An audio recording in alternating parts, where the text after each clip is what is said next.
Thanks everybody for joining us. We'll just give it a minute or two just for people to get in and get connected, and then we'll get started.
Perfect.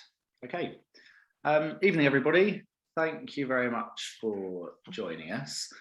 November has been our sort of practice focus, Golden Oldie month, focusing on sort of older horse health. And a big part of that, as I'm sure many of you are aware that have joined us, is Equine Cushing's disease, which commonly affects older horses. So we're joined this evening by Juliette Abbott. She's an Equine Territory Manager at Boehringer Ingelheim Animal Health, and they run the Talk About Laminitis campaign and Care About Cushing's. So Juliette will be giving us an overview of the disease itself. We'll have an opportunity for some questions at the end. So at the bottom of your screen, there's a Q&A function box. If you click in there, and you can put questions to us, and you can be submitting those as Juliette's talking. It won't disrupt us, don't worry, but we'll answer those at the end. And if you've got friends that were hoping to join and weren't able to join, the session will be recorded, and we'll send a link out to that in the next couple of days. And there are recordings of the previous talks. So there was a session done earlier in the month on supplements for older horses, and a session on nutrition for older horses. And both of those are available to watch back on demand as well. If anybody hasn't seen the links to those and would like to, then please get in touch with me direct or with our office, and we can sort those out. But yeah, I think I will hand us over to Juliette. Thanks for joining us. Thank you, Ryan, and thank you for the introduction. Good evening, everybody. So hopefully you're here to learn a bit more about the fascinating topic of equine Cushing's disease. So I'm just going to start actually with a little poll, just to find out sort of the audience really that we've got. So just a couple of questions for you there to answer. So has your horse been diagnosed with equine Cushing's disease? Quite a simple yes, no, or unsure. And do you know somebody who owns a horse with equine Cushing's disease? So I'll just give you a few seconds to answer that.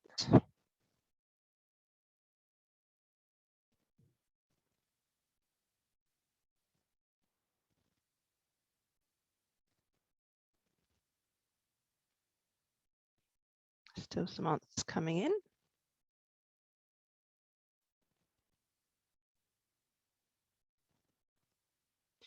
Brilliant. So I'll end that poll there. Oh, just a couple more. There we go. Okay, so I'll just share those results with you. So 79% of you, so quite a lot, have got a horse that's been diagnosed with Cushing's disease. So obviously you're here to understand a bit more about the disease. And most of you know somebody who has a horse with equine Cushing's disease. So it does show you what a quite common disease it is. So hopefully you'll go away from this evening understanding a lot more about the disease. Okay.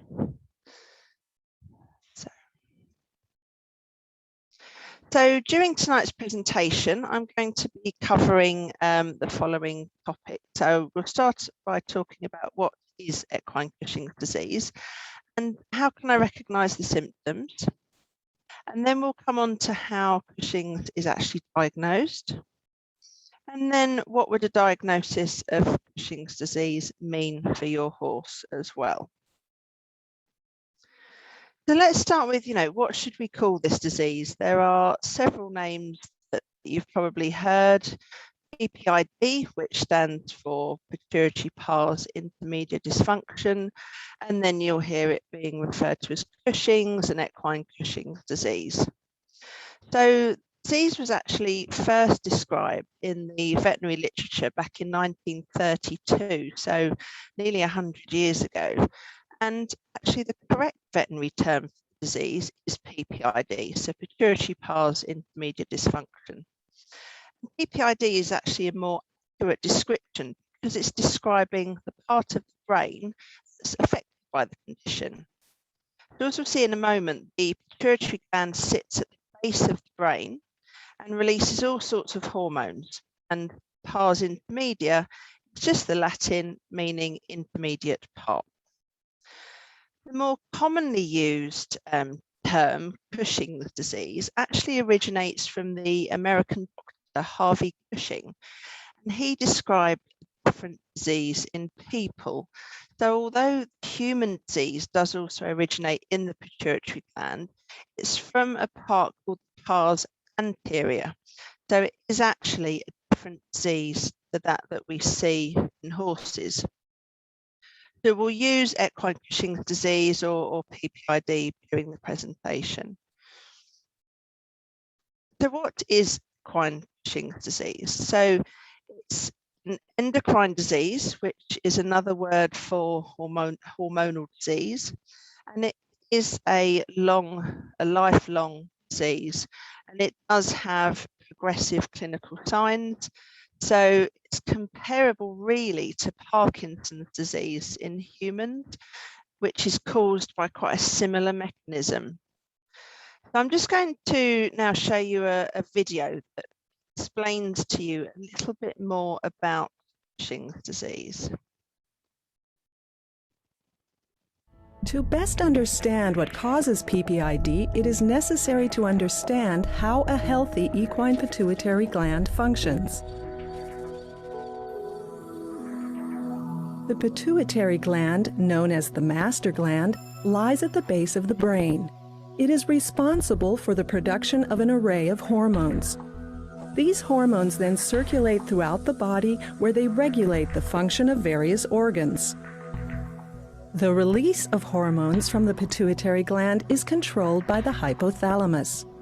The hypothalamus generates releasing and inhibiting factors that act on the pituitary to either stimulate or inhibit the secretion of specific pituitary hormones.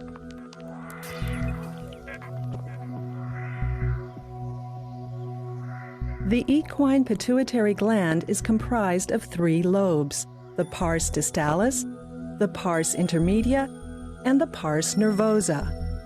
The intermediate lobe, or pars intermedia, is affected in PPID. In the healthy horse, the production of hormones from the intermediate lobe is inhibited by dopamine. PPID originates from a degeneration of the hypothalamic dopamine-producing neurons. The lack of sufficient dopamine in the intermediate lobe leads to an increased hormone production. As a result, intermediate lobe hormone concentrations in a horse with PPID may be more than 100 times greater than in a healthy horse. The absence of dopamine allows the cells of the intermediate lobe to divide and enlarge, causing the pituitary gland to increase to 2 to 6 times its normal size. Okay. So who is at risk of Cushing's disease? So PPID doesn't just affect horses, but it does also affect ponies and donkeys as well. And animals can be of any breed, any size, and either sex as well. And PPID isn't an either or disease like a broken leg, for example. It's on a spectrum. And we do recognise that animals over about the age of 10 can begin to develop PPID. And it's becoming more common as they age, with most horses having some degree of PPID by their 30s. 15 is generally the age that vets would start to think about testing, and this is quite reasonable. Although PPID has been detected in horses as young as 7, but that is uncommon. So in years gone by, we used to think of it was just a condition of old ponies in their 30s with a long curly coat. And we now know, as I said, that horses as young as 7 have been diagnosed with PPID, but in less than 10 it is quite uncommon. And in recent epidemiological studies, it's been found that 1 in 5 horses over the age of 15 will have PPID, and this actually could well be an underestimate. So we are seeing more PPID than in the past, but disease has always been present, but it's that we're more educated about signs of disease, and testing is now easier, and we're able to treat the condition. And also due to other medical interventions and better husbandry of horses, they're obviously living longer. So we're going to get that greater aging population and therefore a greater number of horses with Cushing's. There's lots of signs of equine Cushing's disease that we recognise. Horses might have just one of them, all of them, or actually none of these. And some of these signs can be quite obvious, but others can be a little harder to detect. So we'll just go through the images. So laminitis is one of the most important signs of Cushing's, and it can often be the most debilitating and very painful for the animal as well. And we'll be coming back to talk about laminitis in more detail in the discussion later on. Classic symptoms that owners would normally recognise, as we said, is that long curly coat. And this is a really specific sign. So if your horse does have a long curly coat, then it is very likely to have PPID. Do you know that actually lethargy, muscle wastage, pot belly are very common signs that are often actually mistaken for normal age signs of aging by owners? And then you've got repeated infection, so things like a snotty nose, repeated hoof abscesses, increased drinking and urination. Increased drinking can be difficult to detect, especially if you have automatic waterers. If you notice that your horse's bedding is a lot wetter than it normally would be, then that can be a good sign that they're actually drinking a lot more. You've also got sweating when it's inappropriate, that they wouldn't normally be sweating like that. Fat pads above the eyes, so you can see on this bottom middle image there, those sort of big pockets of fat. And then other areas of abnormal sort of distribution of fat, and also a decrease in fertility. So these are all recognised signs of disease. So it isn't that owners don't care or don't look after your horses, it's we don't realise that these signs are actually significant, especially as they do often come on quite gradually. So as owners, we need to be really vigilant and on the lookout for these signs and not just attribute them straight away to being part of old age. So as we said, there are signs that can easily be mistaken for normal signs of aging. And this is in part so many older horses have PPID and therefore show signs. And it's our job as their carers to recognise this as they age and treat them appropriately.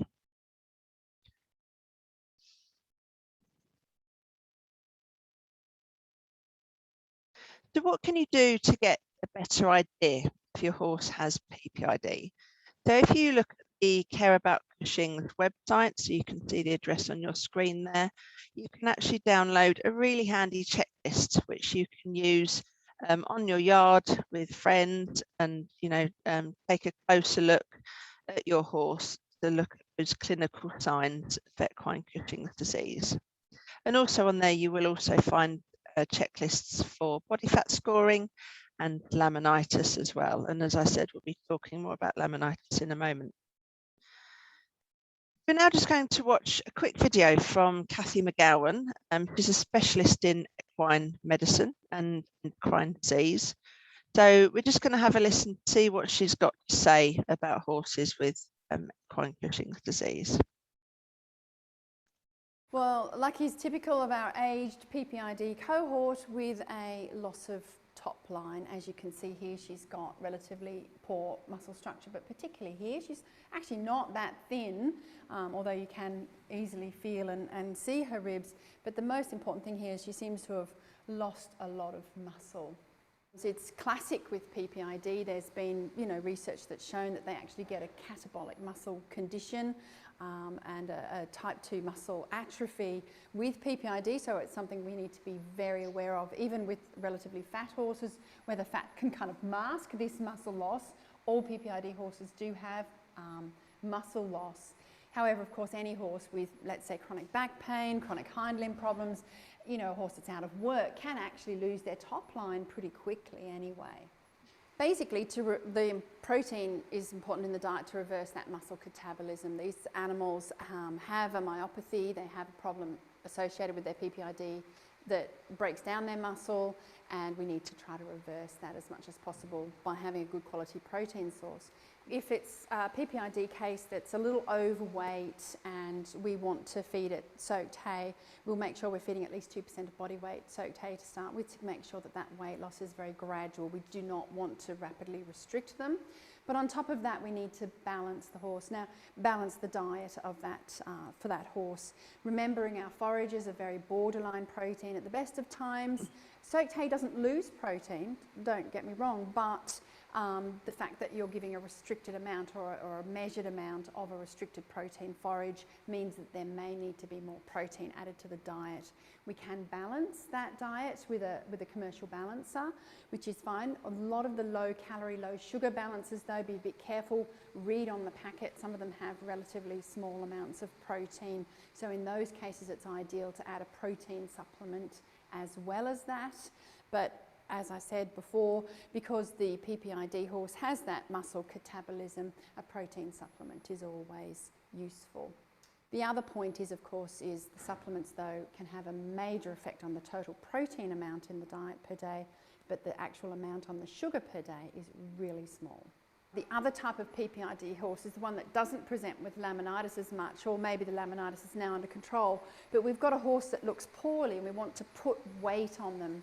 But remember, weight, what we really want to do is put muscle on them, isn't it, rather than just weight. So again, the PPID horse in particular, when we're putting on weight, we again still want to have low glycemic feeds. With a horse that doesn't have PPID and just has muscle atrophy for other purposes, well, then we focus on our high quality protein source. But for the PPID horse, we might want to consider, again, still having low glycemic while increasing caloric intake.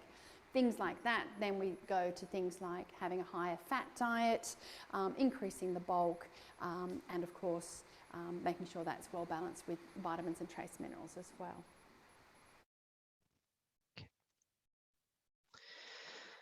So we're now going to have a look at how equine Cushing's disease and laminitis are related. So firstly, why is laminitis so important? And does, one bout of laminitis really matter that much?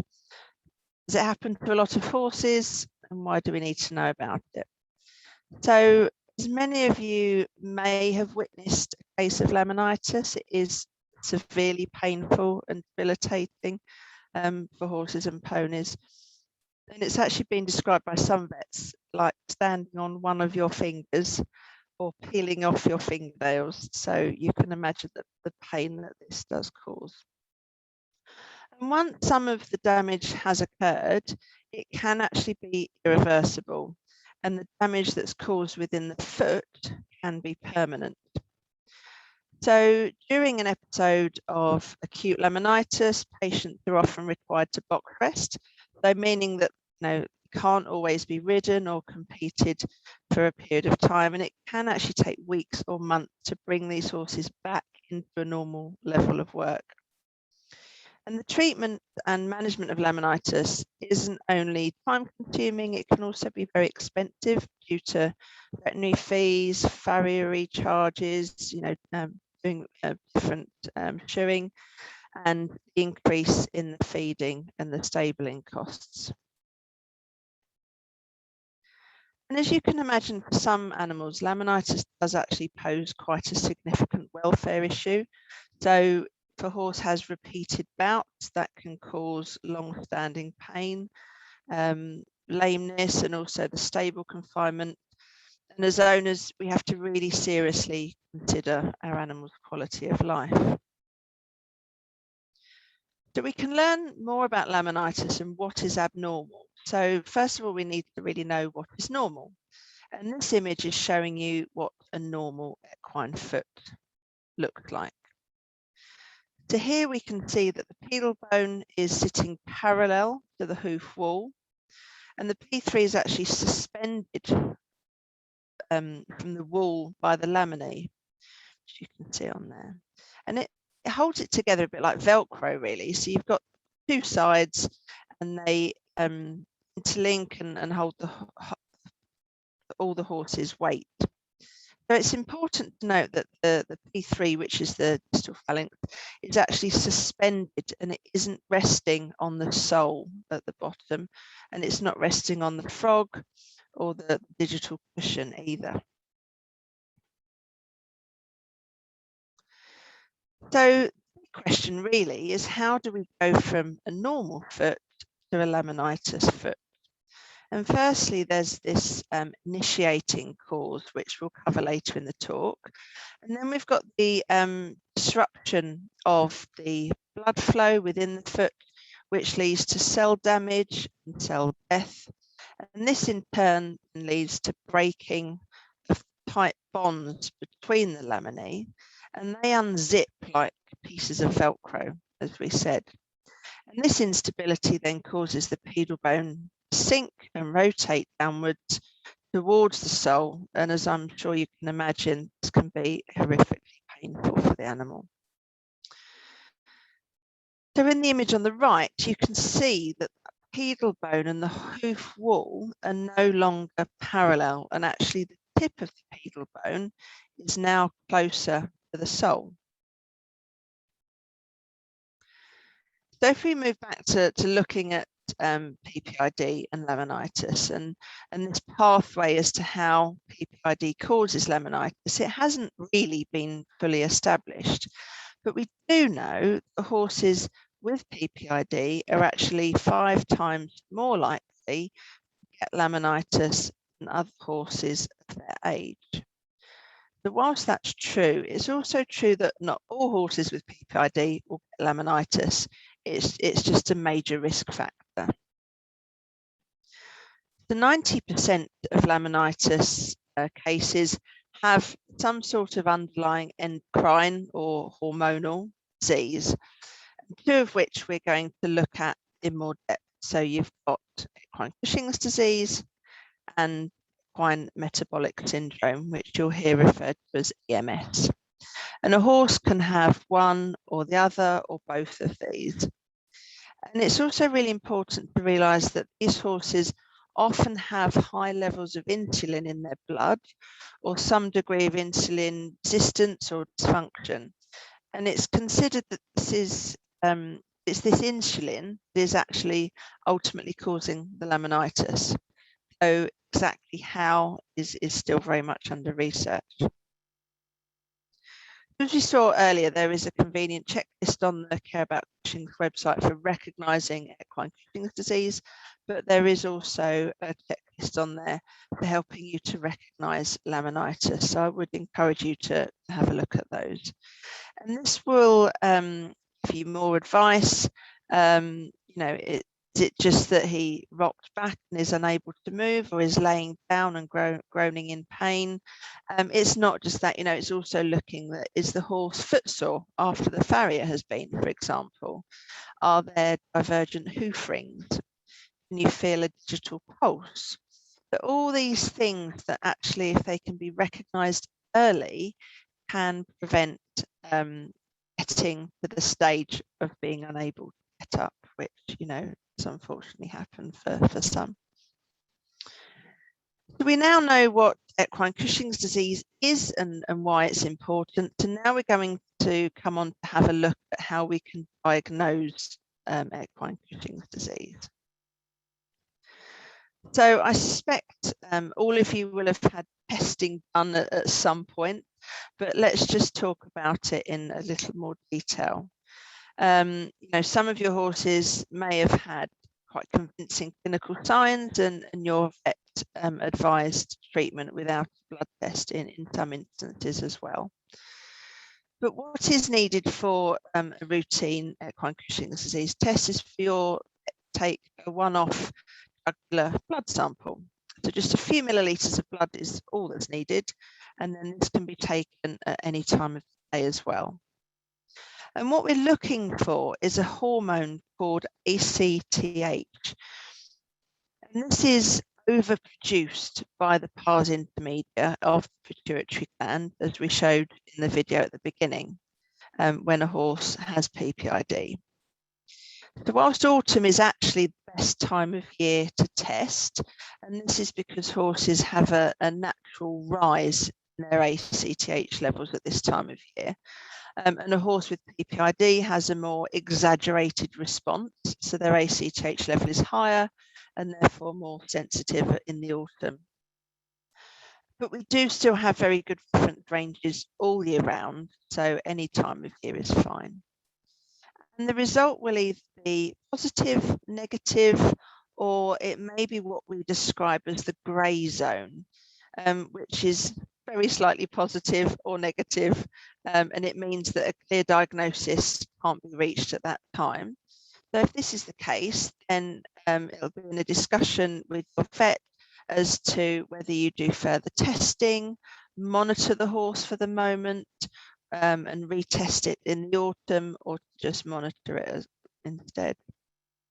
Just because a horse was negative one year, it doesn't mean that the horse will never get equine Cushing's disease. As we said, it is a progressive disease and the onset can be slower in some cases than others.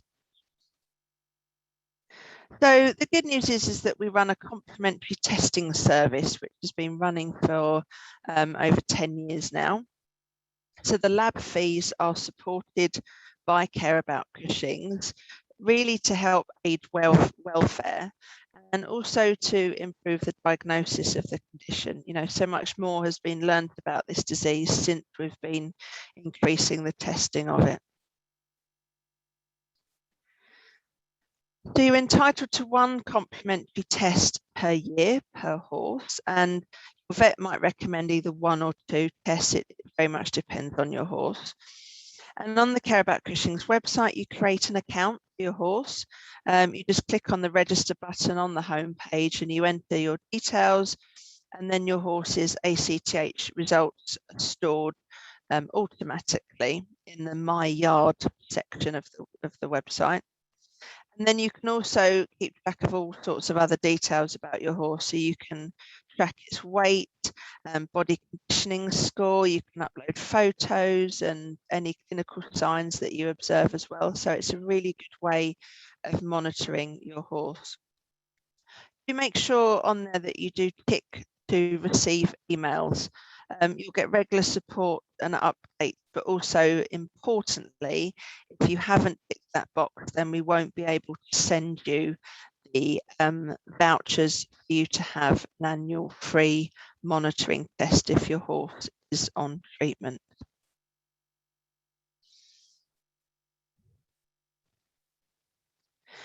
So finally, what happens if your horse is diagnosed with equine Cushing's disease, and what does it mean for their future, really? So it is really important to remember that we can't cure equine Cushing's disease, but we can treat and control the clinical signs of the disease with a prescription medication from your vet. So why should we treat equine Cushing's disease? So firstly, we want to control and minimize the impact of the clinical signs that they can have on your horse, especially with signs such as laminitis or repeated infections when their welfare could be at risk. And we can also try to manage and stabilize the ACTH levels and other hormones that can be responsible for the clinical signs that we see. So the name of the treatment that's used is pergolide. It is prescription only. To do, talk to your vet if you do want further information. Okay.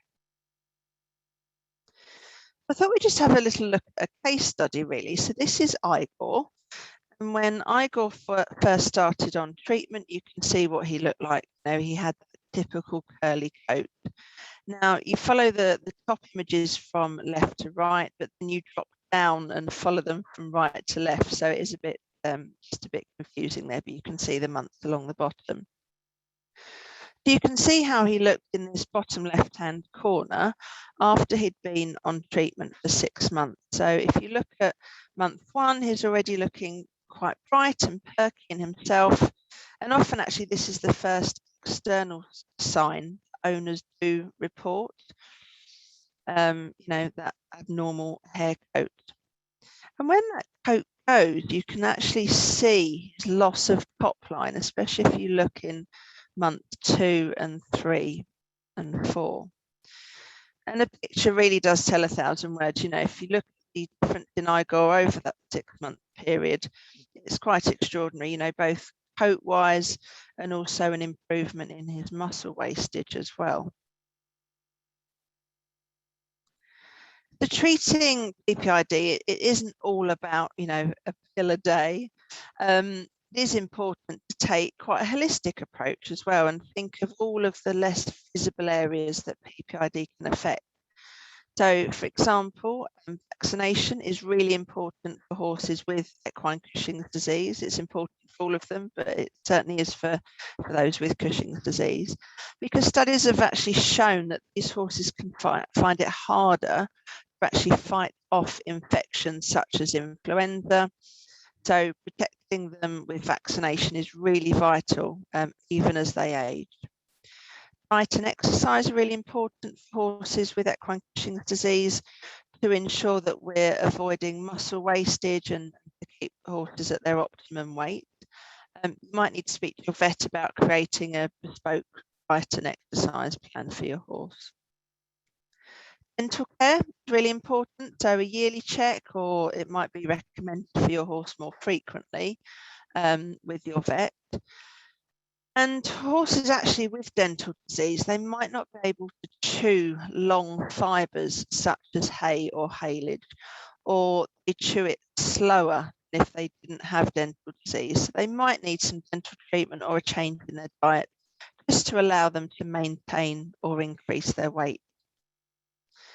For years, there's been a myth that fat horses don't need their teeth looking at, and if they're sharp, it will slow down their eating, which is quite shocking. No, it won't actually, but just be in pain when they're eating. So do make sure that you do still get your horse's teeth checked, even if they are overweight. Your vet can obviously give you advice about diet, body conditioning score, weight management, and appropriate exercise for your horse.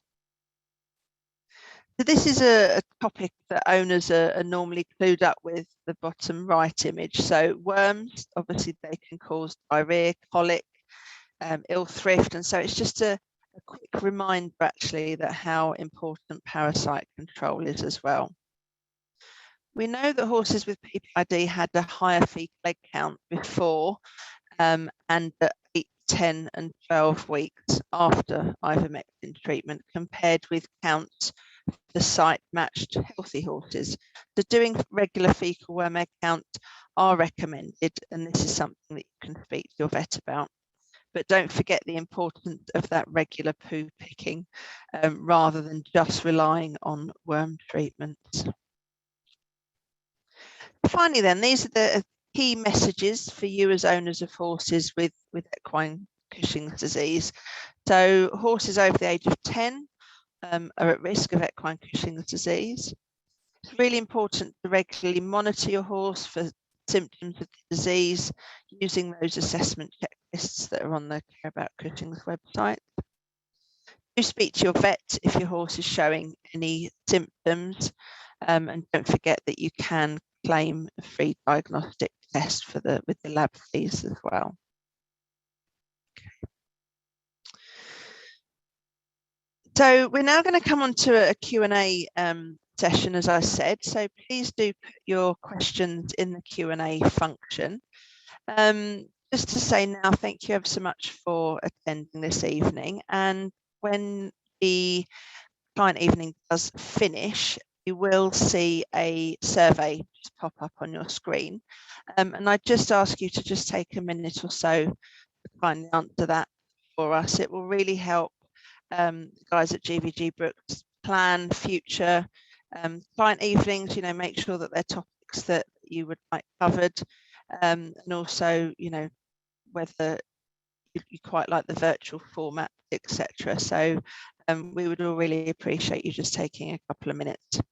So I'll stop showing my screen now and see if we've got any questions. Okay, so any tips for getting your horse to take the pink pill? I can start with this one, Ryan, if you like. So one thing you can do is put it into something like a piece of apple or carrot, something like that. If you're going to give it quite quickly, then you could just put it in a bit of like apple juice as well, but don't leave it in liquid for a long period of time. Any other tips that you've come across, Ryan?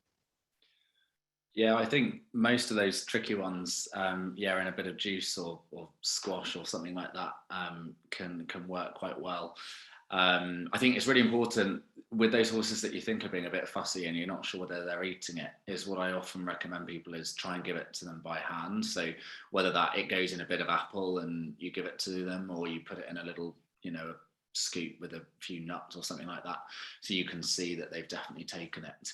I see a lot of horses that we're kind of monitoring, and we might have them on a tablet a day, and we think that should be sufficient, and actually you follow them up with a blood test and find that you haven't got on top of things. And actually when you sort of question the owner or whoever's giving them the tablet, often they'll tell me that they're putting that tablet in a bucket of feed, and just because they don't find the pink tablet in the bed or hanging around, they assume the horse is eating it, but believe me, lots of them don't. So yeah, I would really recommend giving it by hand. But yeah, apple, carrots, I mean, to be honest with you, I know generally we'd be avoiding lots of sugar for these horses, but the ones that are really, really fussy, I've had people do it in a little bit of bread or something like that, and I'm fine with that if you're getting the tablet into them.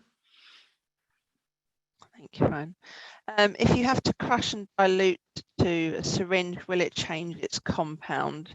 That's sort of following on, really, Ryan. Do you want to answer that one? So there is a bit of sort of manufacturer data on this. So we're quite happy that if you're giving it straight away, as Juliette said, that's okay, and it's not going to affect sort of how well the drug works and sort of compromise its efficacy. But what I would say is please don't sort of put it in hot water, boiling water, that sort of thing, because that may well affect it. But sort of lukewarm, or crush, dilute, syringe it straight in, that's fine. Yeah. We're very low on questions. Obviously, all the information has been covered. Are there any more questions? We'll just give you a minute to type away. Obviously, it takes a bit longer when we're not able to speak to you directly. So we'll just see if there's going to be any more questions. While we're waiting, oh, there we go. My pony has Cushing's and is prone to laminitis. Sorry, this was in the chat. It's been very cold recently and the grass has been frosty in the mornings. I know this can cause an increase in the sugars in the grass, but I've read some conflicting information. It says it's safer to put them in the field after the grass is defrosted, for example, the afternoon, or other things have said no, have said to only put on whilst the grass is frozen and take them off before it defrosts, or should they stay off the grass altogether during these cooler days? Yeah, okay, so that's a really good question. I must admit, I usually sort of say to people that if we're worried about sugar content in grass, sort of anything that can stress the grass is likely to cause a kind of transient increase in the sugar content, and yeah, frost or sort of, you know, bursts of sunshine and rain and things like that. So I usually say to people to try and keep them off it altogether on those real frosty days, to be honest. But I wouldn't sort of have, I suppose if you've got to get them out, they're probably arguably better whilst it's still sort of frozen in the grass. The sugar content shouldn't have changed that quickly. Yeah, okay. A few more on the chat. If other questions can go in the Q&A, it's just slightly easier to manage, if you don't mind, please. Is the liquid version more palatable? So I think, yeah, so there is another version available. So Pergolide is the kind of the active drug that we're talking about for treating Cushing's, of which it's usually the pink pill % that we prescribe for that.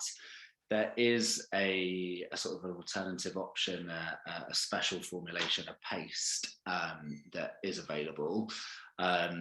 It isn't licensed for treatment of horses and ponies with Cushing's, so it sort of is an individual prescription decision between you and your sort of treating vet.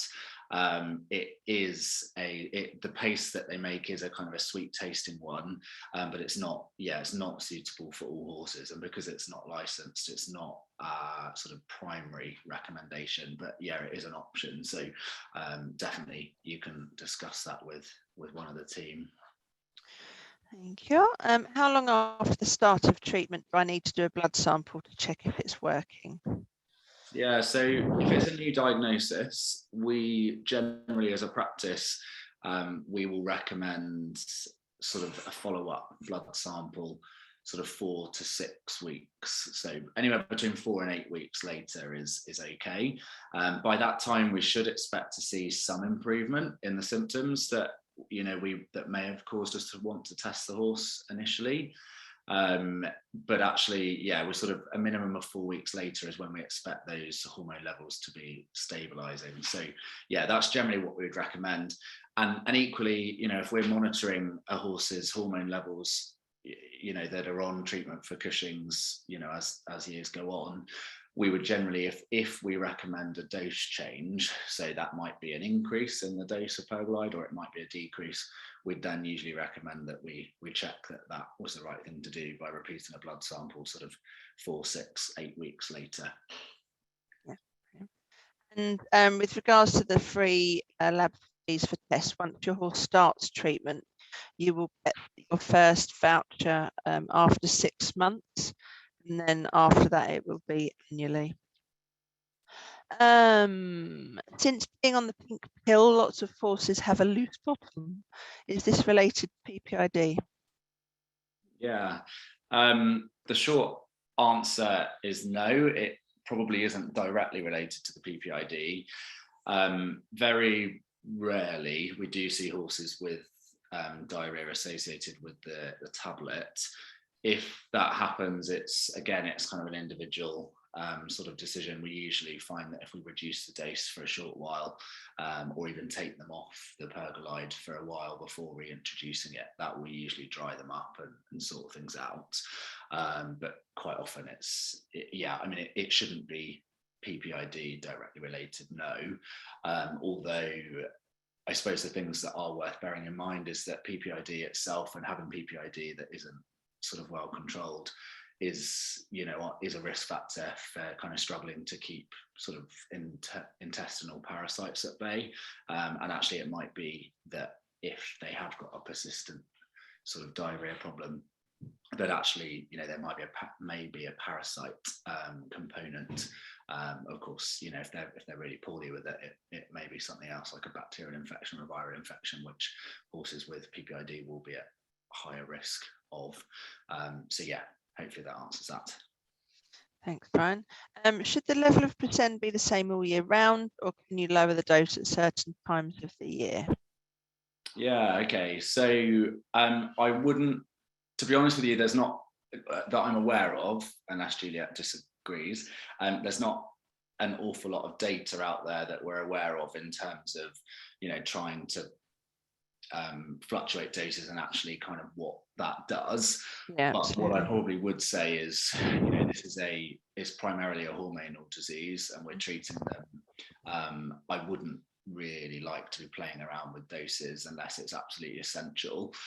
The only kind of slight time I might sort of disagree with that is horses that are competing under FEI rules. So this tends to more affect dressage horses rather than eventers and show jumpers and that sort of thing, is we will sometimes have to take them off per glide treatment for competition, because although there is some work going on in the background with FEI, currently it is a prohibitive medication. So, we can't get around that. And if we've got to take it away, we've got to stop it. But yeah, generally, I would try and keep them on a consistent dose all year round, despite the fact that the hormone, the ACTH hormone that Juliette mentioned earlier, is kind of naturally fluctuating. That's more of concern, to be honest, with our kind of primary diagnosis result, that fluctuation. And actually the labs that did conduct these tests on our behalf, they update their kind of reference ranges on a sort of weekly to monthly basis. So, we're not looking at the same number as being a Cushing's under control or not under control. So we'll kind of be looking at it on a, are you under control or are you not, rather than what the number itself actually is. And also, if you start messing around with the dose, it would be a real shame if by reducing the dose, the horse then starts to show more clinical signs, and you've then got to, get it back to the level that it was at. So yeah, absolutely. Is it better to have a horse underweight with PPID? So for a horse in medium to hard work, can you feed them mixed and pony nuts, or is there something better? Yeah, okay. So I think it's really important to kind of consider the individual animal. There will be some horses with PPID that are kind of struggling with concurrent problems with looking after their blood sugar and insulin levels. So they have equine metabolic syndrome, or EMS, and there are some kind of additional tests that can be done on their blood to kind of confirm those suspicions and help us make those decisions. I would generally say, to answer that question, yes, I probably would want a horse that has PPID to be on the leaner side of life. But it would kind of depend on workload, use, and kind of what they were looking like before they started treatment. And as I say, during those kind of regular monitoring follow-up checks, when we're looking at the hormone levels for Cushing's, it can sometimes be useful, if there's a question mark over this, to look at what their blood sugar and insulin levels are doing. Thank you, Ryan. My horse was diagnosed 2 months ago. His levels are still quite high, so 576 from 1080. I hate not letting him graze. Will he ever be able to graze out again? Yeah, so I think this probably follows on from what I was just saying. I don't know the individual horse, but actually for us to have had a dramatic improvement in the numbers in that kind of period, I would be pretty positive about. That suggests that we were right to get him on treatment, and actually we're certainly moving in the right direction. As for letting him graze, I'm not letting him graze. I mean, look, having PPID doesn't mean that he can't eat grass, definitely not, but I suppose it depends on what else is going on, so it's quite an individual thing there. But I think it may be worth considering, if it's not something that's already been done, is whether we need to be looking at sort of body condition, whether we're carrying more weight than we should be, whether we're lower weight, whether we've had laminitis and that's why we reached that diagnosis, or whether we've had laminitis in the past, and potentially sort of considering some other testing to look at risk factors for laminitis, like blood sugar and insulin levels and things like that. And just whilst we're on grazing, just to confirm, are you saying that horses with PPID can go out on frosted grass?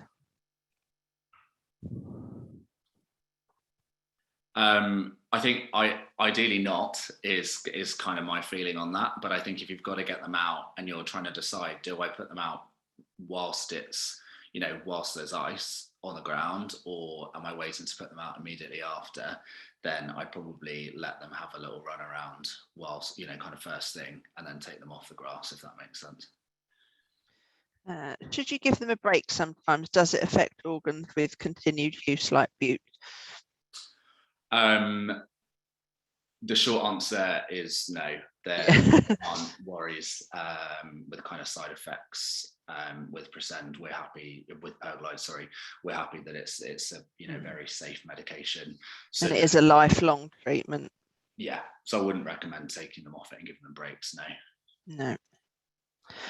What does Presend actually do? So, in short, you're controlling the secretion of ACTH hormone levels. Ryan, is there any other details that you'd go into? Yeah, I think that's a good way to summarise it. If the dose is 1 tablet a day, is this best given once a day or half a tablet twice a day? Yeah, so my understanding is that the license for Presend itself is once a day. So that is generally what we would recommend as a kind of primary aim. But actually, there is a recent study that looked at sort of some horses that maybe were refractory to once daily dosing, and we were struggling a bit to get things under control, is that actually it's perfectly safe and possibly of better efficacy to split the dose twice a day. So sort of going from 1 tablet once a day instead of doing half a tablet twice a day. So I do generally recommend to horse owners as a primary option to go once a day, but actually if we're struggling to get things under control or we're struggling with getting the tablets into them, then I will split the dose in half and yeah, go half morning, half evening. Unless, would you add anything to that, Juliette? No, I think that's spot on, really, Ryan. Yeah, no, that's fine.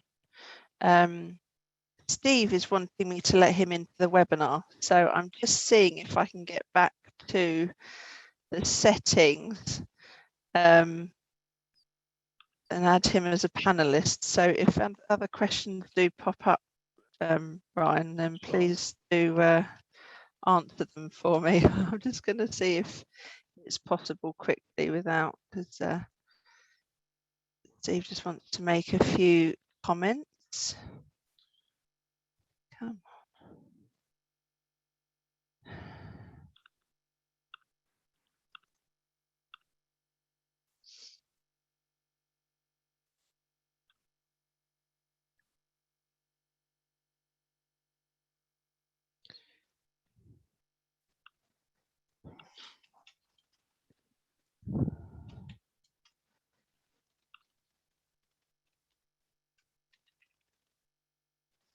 Right, Steve, if you're listening, I'm just sending you a panelist invite now.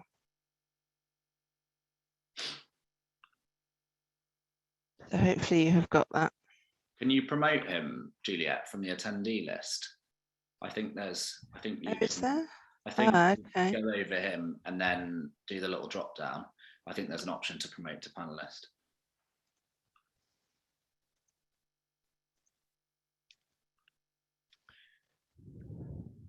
Attendees, there we go. Allow to talk. Ah, that was easy. There we go. Right, I've allowed you to talk, Steve. Hi, can you hear me? Ah, yes, thank you, Steve. Can. Thank you for rescuing us there, Ryan. Okay, and it was more just on the sort of topic of laminitis and Cushing's. I think oh, hang on a minute.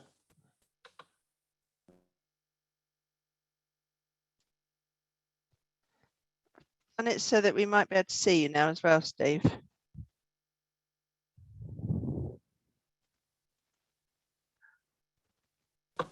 Can you hear me now?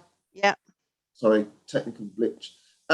Yeah, I was just really wanting to add a, hang on, start video as well, a few comments about one of the commonest reasons that we diagnose Cushing's is seen ponies, horses with laminitis. And I think there's just a couple of things I wanted to add on that, is that sometimes with Cushing's, the laminitis isn't quite as classically presenting as laminitis as we might expect for a horse that's perhaps overeaten grass or something. Sometimes we can get Cushing'oid horses presenting with laminitis in their hind feet rather than their front feet, which can be very confusing. And I think the other thing that I've had to sort of explain to people is just because we start the horses on Cushing's treatment doesn't mean to say it will cure the laminitis. So yes, if we start a horse on Cushing's treatment, one of the major reasons we would do that is to try and prevent laminitis. But if your horse has actually got laminitis when we start the treatment, it won't just go away in a matter of weeks. You know, the damage, as you explained earlier, to the laminae and the pedal bones can take months to heal. So don't think that just by giving them a pergolide tablet that will fix it. It's something that if in bad situations, you know, will take months to sort out. And sometimes the Cushing'oid laminitis horses do seem much more refractory to treatment than other laminitis caused by other means. So it can be a very frustrating time for horses. And I think long term, you know, there is sometimes a misconception, as I was just saying, that you're treating a horse for Cushing's and therefore you can forget about the laminitis. But actually, you know, some of these old horses really do suffer with low-grade laminitis if the Cushing's levels aren't under control, if that's their main clinical signs.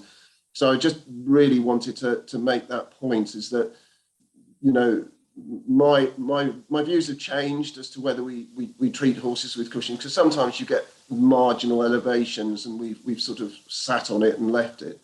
But I think if you get a horse with laminitis because of Cushing's, you know, it can lead to a lifelong time of sort of discomfort for the horses. So I think we're perhaps being a lot more proactive about trying to prevent these things happening, because it's just not nice for older horses to suffer with these, you know, sort of chronic laminitis for the rest of their days. And just going on from that, one of the other things that, you know, perhaps you two could sort of add in is that, you know, I'm often asked, if we've diagnosed a horse with laminitis, you know, how long are they going to live? Cushing's, sorry, how long are they going to live? And I think maybe when we first started treating Cushing's, I used to think maybe if we get 2 or 3 more years out of a Cushing'oid horse, that's good. But I think nowadays, because we are fully aware of all the other things that Cushing's could have caused, such as dental disease, you know, recurrent infections, et cetera, we're far better at recognizing the holistic approach to the horse.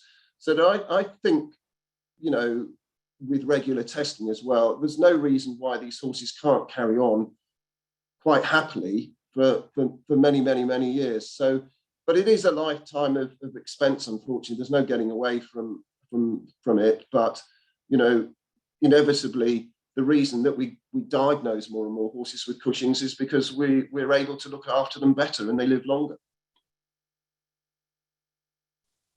Yeah, absolutely. Thank you, Steve. Yeah, as we say, it is a lifelong disease. You know, we can't treat it for a year and then that's all done.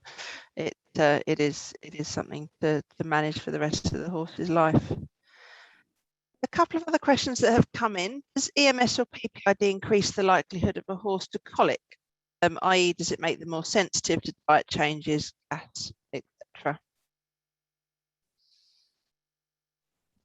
Yeah, I think my feeling is no. I don't know if there is sort of, you know, lots of nice data out there, but my feeling, my experience is certainly that we don't see horses with PPID Cushing's more regularly with colic. I don't know if you would support that view, Steve.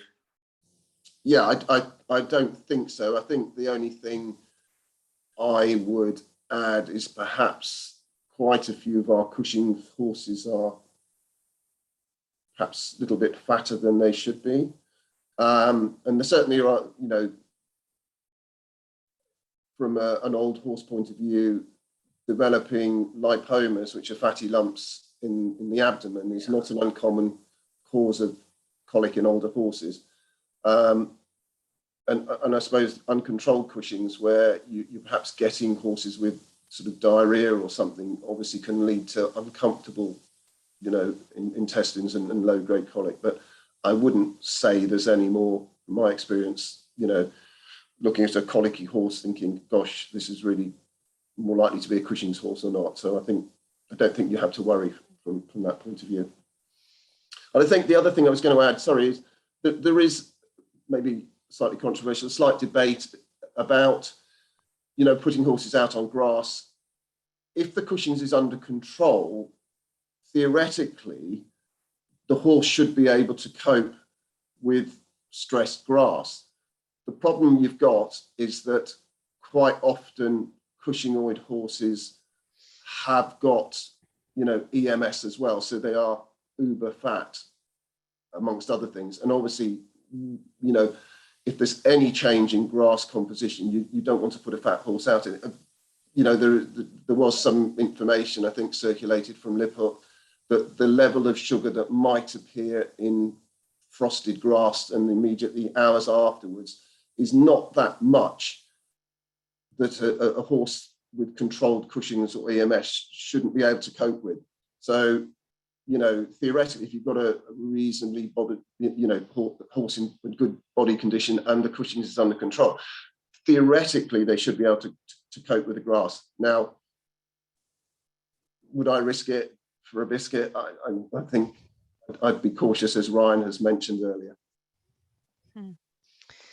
And then, sorry if this has already been answered, how often would you recommend blood testing for horses diagnosed with Cushing's?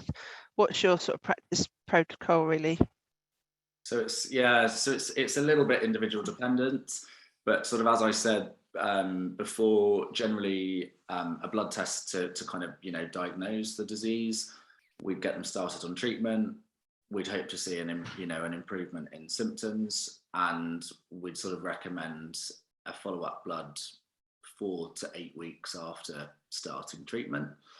And then if we're happy at that stage that we've got the dose right and the symptoms are under control and all of that sort of thing, we usually then recommend a follow-up test sort of 6 to 12 months after that. Often if we've just diagnosed it, it will be nearer the 6-month end, but the individual kind of treating vet will give you a guide on that. And then thereafter, if symptoms are well controlled and everything's all okay, then we generally recommend testing annually, so every 12 months. And Juliette sort of already pointed us towards the Care About Cushing's website.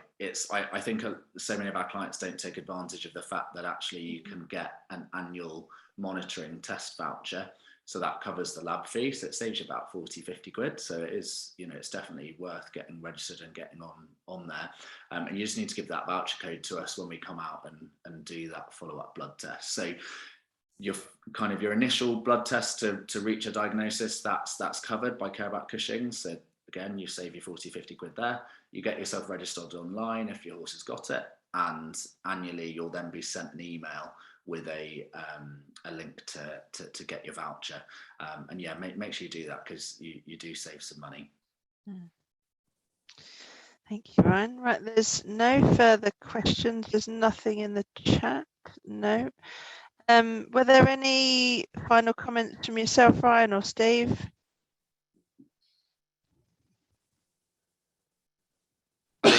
The only thing I'd say is I think lots of people are really worried, when I diagnose their horse with Cushing's, and it's a disease that we can normally control relatively easily, and it's very, very unlikely in my experience that you're going to be saying goodbye to them, directly as a result of well-controlled Cushing's. And yeah, I know we sort of classically think of it as a disease of aged horses, but that's becoming less and less the case now in my experience as we're diagnosing it earlier. And I do think, so many people will sort of, I might suggest testing, and we're sort of a bit, shall we, shan't we, are they really showing symptoms? Are they not? And they might only be showing 1 or 2 of those symptoms on that long list of things that Juliette told you horses can get.